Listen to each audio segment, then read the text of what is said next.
Namaste. This video is about how to live on the road. There's a number of people who are tired of working the 9 to 5 or who just don't fit with the 9 to 5, who have discovered that it's not what you own that makes a person happy, but it's the experience of life. And so I live in such a way that gives me a grand experience of life that's not dependent upon what is happening at any particular given moment. I live off of a motorcycle. I travel all over the U.S. I don't have a specific home. Let me rephrase. As I tell people frequently, I am not homeless. I have a home. I just don't have a house to put my home in. And so I have a backpack and a sleeping bag and a tent and a motorcycle that was given to me by a stranger in December. I had another motorcycle before that. I twist balloon animals, and I teach dance, and I teach meditation, and I do fire eating and juggling and magic and mime and all these other different things. I do card readings, tarot card readings with the Tarot of the Cat People deck primarily. And I give everything away freely. Basically, sometimes people pay me for what I do and sometimes they don't. It's none of my business how the universe supports me. My job is to exist. By existing, the universe has the opportunity to experience itself, but that's an entirely different subject. So, what I would recommend, if you want to live on your own, if you want to live a free life, one that's not constrained by checking in, or what do they call it, doing the time clock thing, or signing in, or whatever. If you'd like to live in a way that's much more free, much more at your command, so to speak, this is how you do it. First, gain a skill. Learn something that is mobile, that's not, you don't have to have it right here, right now, all the time. You know, basically, if you are a psychiatrist, it would be difficult to just travel around and live free. You have to go someplace and stay there for a little while in order to help people to that degree. As far as I know, I may be wrong about that. I've not put any thought into it. If you're a carpenter is a wonderful skill to have. You can travel anywhere, work for a few days or whatever, and go on with your life. If you're a balloon artist like myself, that's a good one. If you're a musician, if you are a welder, or welding's a little tough. You got to carry stuff with you. But there's a lot of different things that you can do. A young friend of mine who is a welder gave forth an idea. He takes hangers and he welds them into little animals. Well, you take those things and you set up at a farmer's market or a fair, or even along the side of the street, or take some into a restaurant and put them up and give one to your waitress, and she'll run around and show it to everybody else, and of course people will come over, and it costs you, what, 2 cents to make the thing, and she's very happy with it, and you can sell them for $2-3 a piece, or $5 a piece, or whatever you feel is worth it. I personally don't sell anything that I make. I give it as and accept donations. This allows me to avoid a lot of difficulty, because a lot of times if you're in a place like a restaurant, if you sell things, then you come under the heading of solicitor. If you give it away and just say, oh, I accept tips if somebody wants to give it to me, you become a nice old guy, or a nice guy that gives things away and hopes to get something back. You know, it's a different idea. It's a different concept.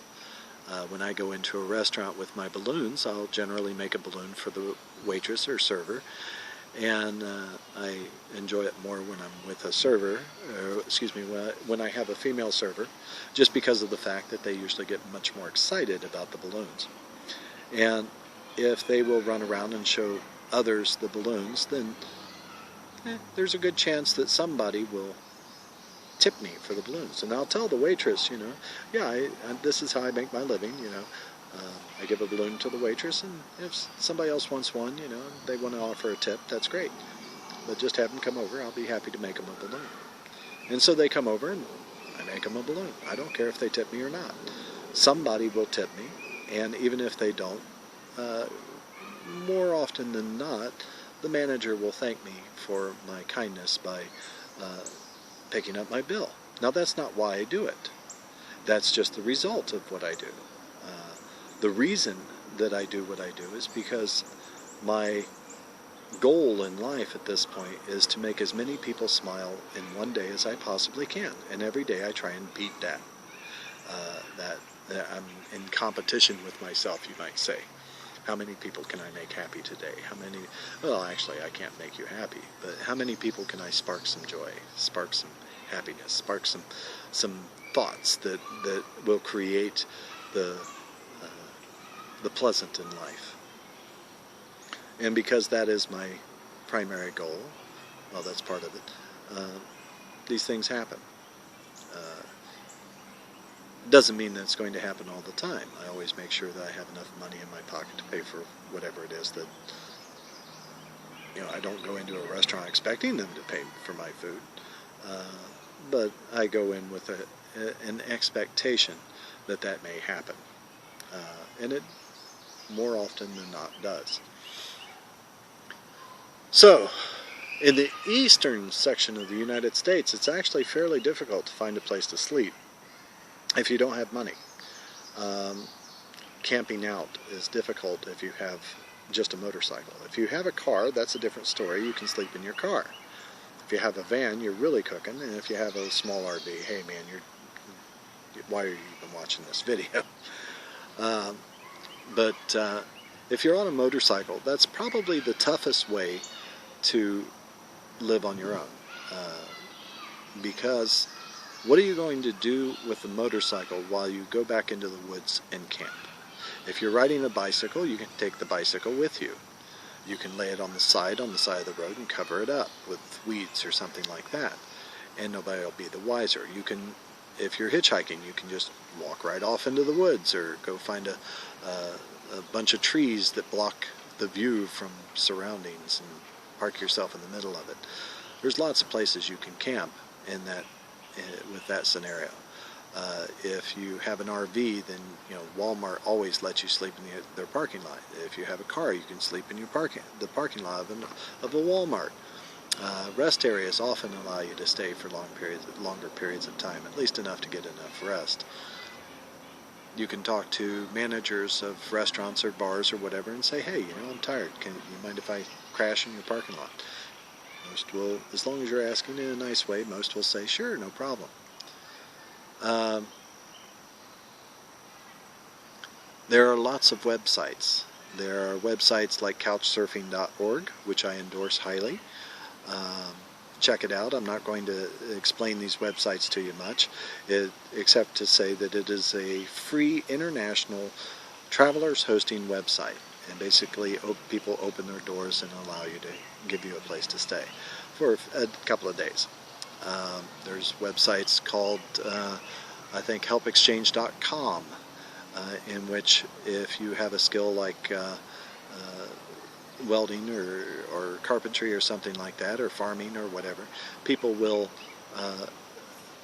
bring you to their place and give you a room and board in exchange for a certain amount of work that they need done. There's lots of things like that. If you go to my website, which will be up for a short time longer, I'm probably going to have to drop it because it costs more than I wish to keep putting into it without a return. www.insightsoftheheart.com. You can also check in, by the way, insights as in sight with a vision. And you can also check out my blog at www.yogikai.blogspot.com. In any case, I hope this video does you some good. Feel free to ask questions and I'll answer them as best I can. Namaste.